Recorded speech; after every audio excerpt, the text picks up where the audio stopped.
So you may be wondering, I have a podcast and I want to interview someone that's across the globe. How do I do that? That's a great question. So my recommendation for this is a site called zoom.us.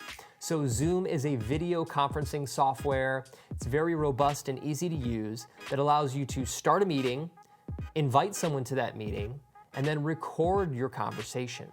So you can plug your microphone into your computer and record your conversation. And then when you end the meeting, it's gonna automatically give you the video file and the audio files. So you can simply take those audio files and turn them into a podcast. All right, so I'm gonna walk you through the steps of using Zoom to record a podcast with a remote guest. To start off, you're simply gonna go to zoom.us and sign up for an account. You can get a free account, and the only limitation on that account is that you can only record up to 40 minutes of audio.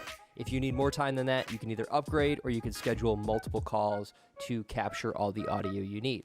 Now, before we get started, I do want to talk about some important settings. So I'm going to go to the My Settings tab as I'm logged in here, and I'm under Settings and then Recording, and I'm setting this to allow my host and participant to record the meeting to a local file. This is really important because when you record locally and then you also record your guest on the far end, there will be a difference in the audio. So you want to have your guest record locally, and then the quality of both of your voices will be the same. Now, I've downloaded the app, so I've got the Zoom app going, and all I have to do to start a meeting is press New Meeting. But maybe I'm going to schedule my meeting, so I could put in here that I'm going to host a Zoom meeting and schedule that and share that meeting ID with my guest, and then they can join me in the future. But for right now, I'm just going to start a new meeting. Now that's going to open up this dialog box as well as this one. And you're going to want to join with your computer audio. I'm using a microphone plugged into an interface into my computer, so I want the microphone that I'm talking into to be recorded, not my laptop computer. So now the meeting is actually running, and at the bottom here we have some options. So you can see that my microphone is indeed on. This is a great way to test to make sure that your audio is on. You can also do video. Now, I do recommend that you keep video off only because it eats up a lot of the bandwidth of the call and it lowers your audio quality. So if you can get away with doing a call without video, you might want to consider doing that. Now, I can also just straight invite someone from this tab here. I can just press this and create an email that's going to open up and say, I can email it to anyone I want, and it will say, join my meeting. Here's the links. Very simple and easy to use. And if you're going to do any screen sharing, you can share from here, and it'll tell you which screen you want to share with your audience. And, of course, we can record. So I'm recording right now, so that means my meeting has started, and Zoom is recording this audio as we speak.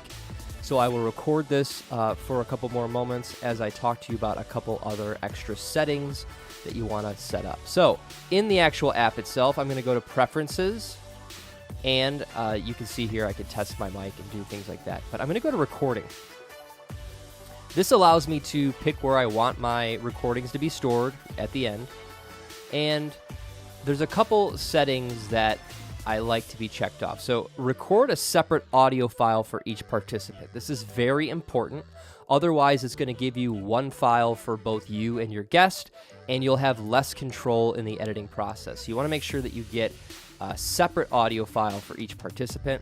And then I also like to have the Optimize for Third-Party Video Editor box checked. So that's actually going to up the quality of the audio. You're going to get a bigger file, which means it's going to have more data, which means there's going to be more fidelity in the file. And it's also great if you're going to be giving these files to someone like a podcast editor or a video editor. It's going to format those files the way they will like to see them.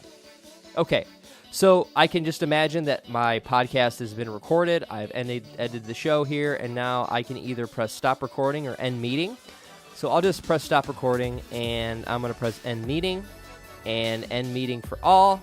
And what's going to happen right now is that my recording is being converted for me, and it automatically is going to give me this folder. Now, I can go into audio record. Now, there is no guest, or else there would be the guest file in here as well. It's also going to give me the video file. So if you did take video, you will get the video there. And all I really need to do now is to edit my podcast is open up my digital audio workstation and drag that file in. And now my audio is ready to be edited for my podcast. So Zoom is very easy to use. It's very intuitive, and I highly recommend it for interviewing remote guests on your podcast.